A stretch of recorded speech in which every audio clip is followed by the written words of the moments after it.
नामस्मरण के अंतर्गत का दूसरा दोहा। पंच संगी पीव पीव करे, पंच संगी पीव पीव करे, छटाजू सुमिरे मन, छटाजू सुमिरे मन, आई सूती कबीर की पाया राम रतन। दूसरी पंक्ति, आई सूती कबीर की पाया राम रतन। प्रस्तुत दोहा निर्गुण शाखा के ज्ञानाश्रयी शाखा के मुख्य प्रवर्तक संत कबीरदास जी के विचारों से व्यक्त है।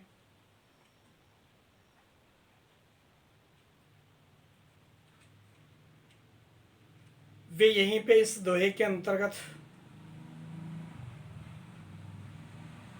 मनसा वाचा कर्मणा, मनसा वाचा कर्मणा जो हमने ऊपरी दोहे के अंतर्गत देखा है, मन वचन और कर्म,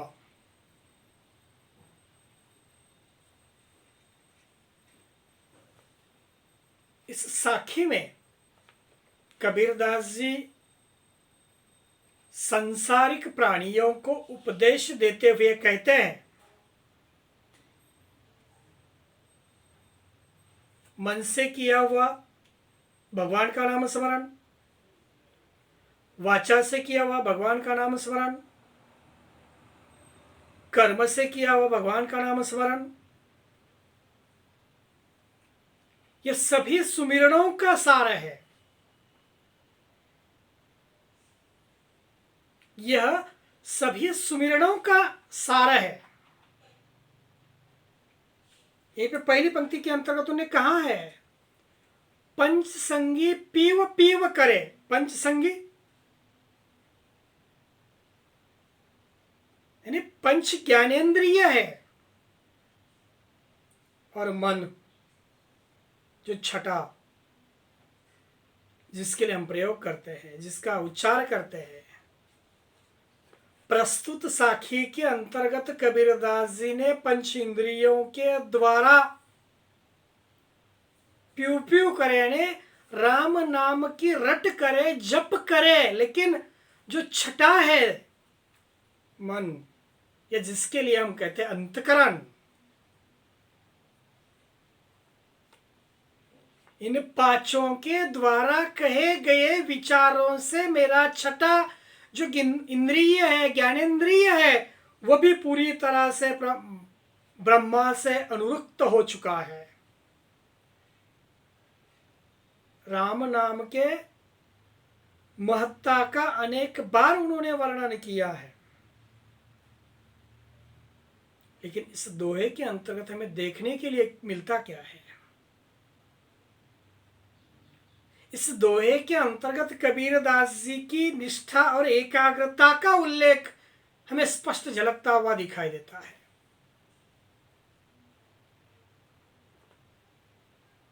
वैसे स्पष्टता और एकाग्रता प्रत्येक मनुष्य मात्र के अंतर्गत मौजूद है, लेकिन दिखाई देती नहीं है। यहीं पे इस दोहे के अंतर्गत कबीरदास जी के स्पष्ट रूप से हमें दिखाई दी है कि पंच इंद्रिय और छठा मन, इन सबके द्वारा मिलाकर अगर हम भगवान का नाम स्मरण कर सकते हैं तो वहीं पूरी तरह से हमें शांति मिल सकती है, या मुक्ति तक हम पहुंच सकते हैं।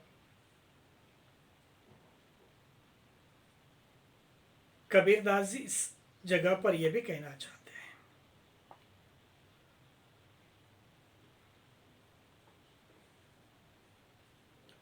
रहस्यवादी कवि है, रहस्यवादी विचारधारा वाले हैं, लोक प्रचलित खिचड़ी सदुक्कड़ी भाषा का प्रयोग करने वाले रहे हैं, लेकिन प्रत्येक मनुष्य के जीवन के अंतर्गत का रहस्यवादी क्षण महत्वपूर्ण होता है, धन्य होता है, जब वह मनसा वाचा कर्मणा ब्रह्म और साधना में प्रवृत्त होता है। तभी उसकी समस्त इंद्रिय ब्रह्मा के प्रति उन्मुख होकर ब्रह्माकार बनने की चेष्टा में अनुरुक्त हो जाती है। तब दूसरी पंक्ति के अंतर्गत कहना उचित होता है, आई सुती कबीर की पाया राम रतन। आई सुती कबीर की पाया राम रतन, यानी 6 इंद्रियों के द्वारा मनुष्य एकाग्र होकर निष्ठा से, लगन से, मन से, वाचा से, कर्म से, सभी प्रकार की बातों से ब्रह्मानुभूति को प्राप्त कर लेता है। तभी साधक की अवस्था किस प्रकार की होती है? तो समाधि की अवस्था होती है। ब्रह्मा की प्यू प्यू यानी ब्रह्मा की विचारधारा को लेकर अगर हमने उसका स्मरण कर लिया तो भाई शायद वह स्मरण ठीक ढंग से, वह याद भगवान की पूरी तरह से निस्वार्थ भाव से भगवान तक पहुंच सकती है, अन्यथा भगवान तक पहुंच नहीं सकती। इसी प्रकार की विचारधाराएं इस नाम स्मरण के अंतर्गत हमें दिखाई देती है।